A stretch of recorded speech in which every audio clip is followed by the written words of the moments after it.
welcome to Stripped Music Diary. I'm Shannon and I'm here in downtown St. Pete. I found this super cool mural and it appears to be skeletons riding skeleton horses. It's pretty cool and I've never seen it before.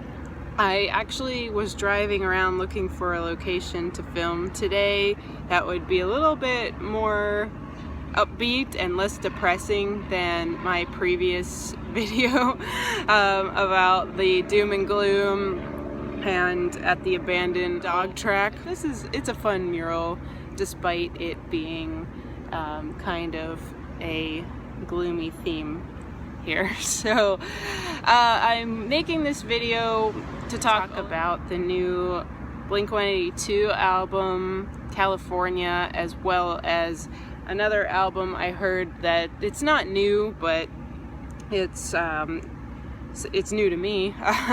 We played it in the store pretty recently and I had some thoughts on it. So I'm not here to shit all over these albums, and if someone likes them, more power to you. These bands don't make music for me. They may have maybe 15 years ago, and well, the Lukas artist that I wanted to talk about, that's never been music for me. And I'll tell you about that one first before I get into the Blink-182. But Lukas is a Danish band, I think. I don't know that much about them, so I'm not really here to totally rip them apart or anything like that. I just have to say that they are just not my cup of tea at all, and I don't understand at all how it is that a Danish band would want to sound so much like one of those terrible American radio rock bands. It almost borders on, it reminds me of like if 21 Pilots had a baby with one of the really terrible pop country artists. I've always dreamt to travel. Why should we die where we were born?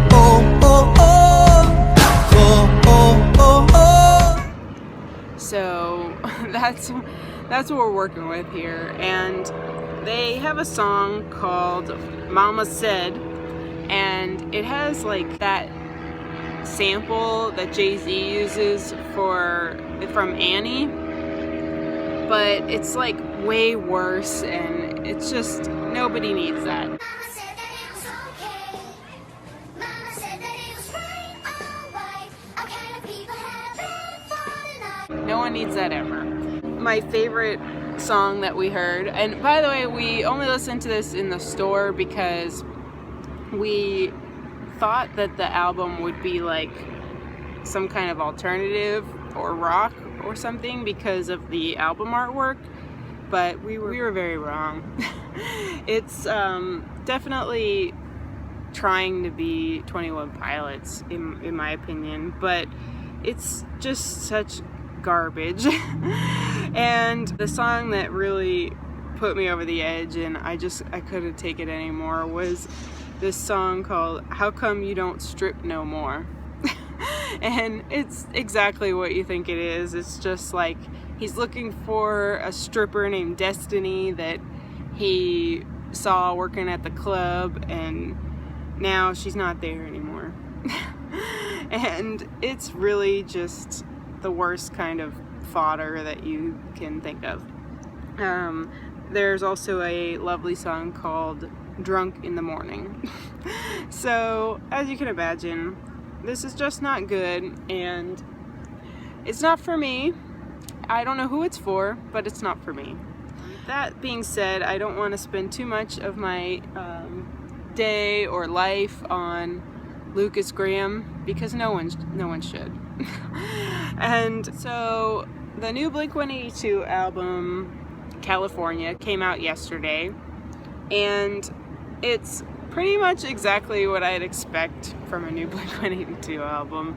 For somebody who that is marketed toward, old Blink-182 diehard Blink-182 fans, which I was never a diehard fan of theirs. I liked them. I've seen them live a couple times. I saw them in maybe like 1997 at Janice Landing here in St. Pete, which is now called Janice Live, and I just drove by it.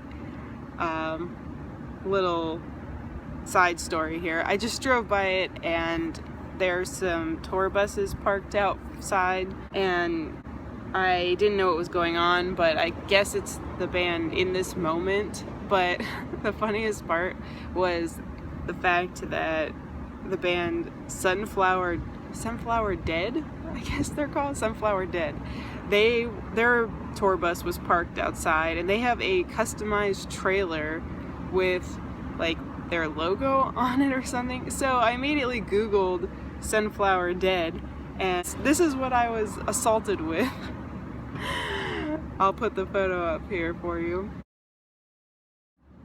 Yeah, so I just immediately left that part of downtown because there was nowhere to park, and the mural I wanted to do this video in front of by Greg Mike is next to a bar that's kind of popular, and it was pretty full as far as parking goes around that. So I came up to this side of downtown and I found this mural. So that's that little side story there. But Blink-182 obviously are punk veterans, so to speak.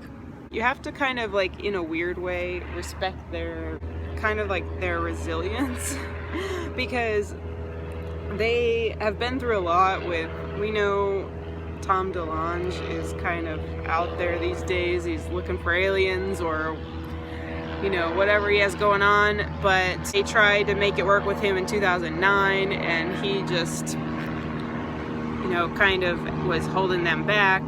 But I have a lot of feelings about Matt Skiba being in the band.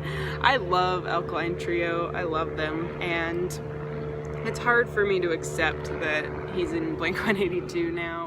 I just can't get behind the fact that these dudes are still clinging to this sound. I've watched a couple other reviews and people were talking about how, oh, Matt Skiba has breathed new life into Blink-182.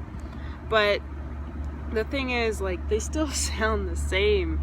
And now they're taking this, like, really bad version of the Fall Out Boy formula, and they have this song, I think it's the Los Angeles song, and it's just seriously like a crappy Fall Out Boy song to me. Los Angeles, when will you see me, Los Angeles? I'm never coming home. Come down. It's sad, like, I'm not, like, I didn't go right out the gate that I would hate this. Like, I'm like, maybe, you know, Matt Skiba will bring his darkness to Blink-182, but he did in a way that I, like, really hate. And that's sad to say. I love Matt Skiba and I love Alkaline Trio, like I said, but the lines that you can tell kind of came from him or were, like, you know, influenced by him being in the band are really cheesy. That's not saying that as like a 15-year-old I would love that. Like, I would think it's the coolest thing ever that in the song She's Out of Her Mind it says something about she wears all black and has a Bauhaus song stuck in her head. Like, I would love that, but references to Bauhaus and The Cure and stuff like that are just really, really tired to me. And they're just kind of regurgitating that same old formula for a new audience that is now, you know, people who are 15 now. And I just can't get behind it at all. And, like, I kind of cringe when I listen to it. And we all know they have their joke humor way of songwriting and expressing themselves in that band, but I just can't, I guess as like an old bitter adult, I can't get behind like a song called She's Out of Her Mind, because, you know, like everything that's going on, there's a lot of pop punk bands that are just doing all these great things and making all these strides for social awareness. Like Modern Baseball is big on mental illness and making people feel safe at their shows and not degrading women, things like that. And I talked a little bit about this before, and The World is a Beautiful Place, basically being these kind of saying, hey, you know, there's a lot of male chauvinism and stuff in emo and pop punk, but Blink-182 just took a dump on all of that and said, we don't care, we're just gonna make a song where we're gonna call this girl crazy, and we just don't care about social awareness. That just doesn't sit well with me at all. So I felt like my last couple videos I was kind of talking about stuff that I really liked and things that I was really, you know, interested in and really loving in the moment. And even the doom and gloom songs, those are songs that have stayed with me throughout the years. So I figured it's a good time for a good old-fashioned rant video. And I am really not trying to say like no one should listen to the new Blink-182 record because, you know, they are not being socially aware. Matt Skiba doesn't belong in that band. It's not really that. It's just kind of, it's mostly what I expected, but it's a little shittier. And so that's my initial reaction.